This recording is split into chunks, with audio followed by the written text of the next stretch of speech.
Bugün albatta o'zingizga kerakli ish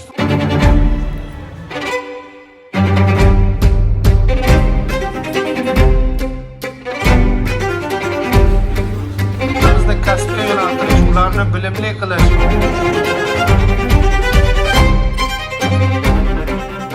Barchamizga ma'lumki, so'nggi yillarda O'zbekiston Respublikasi Prezidenti Shavkat Mirziyoyev tomonidan ta'lim tizimini modernizatsiya qilish, ilm-fan va real sektorni aloqasini mustahkamlash juda ham katta e'tibor qaratilmoqda. Hozirgi kunda institutlar faqatgina diplom beradigan tashkilot emas, balki amaliyotga munosib kadrlarni yetishtirib chiqaradigan tashkilotga aylanib bormoqda. Va ushbu tadbirdan biz juda ham yuqori natijalarni, aynan ish bilan ta'minlanish bo'yicha natijalarni kutib qolamiz. Diplomli mutaxassis emas, bilimli va kasbli mutaxassisga ko'proq ehtiyoj mavjud.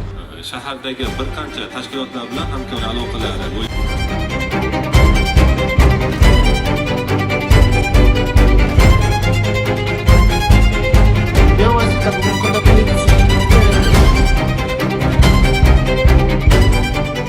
Bugungi karyera kunini tashkil etishdan asosiy maqsadimiz yoshlarimizni o'ziga munosib bo'lgan ish o'rinlari bilan ta'minlash, ularning bandligini ta'minlash.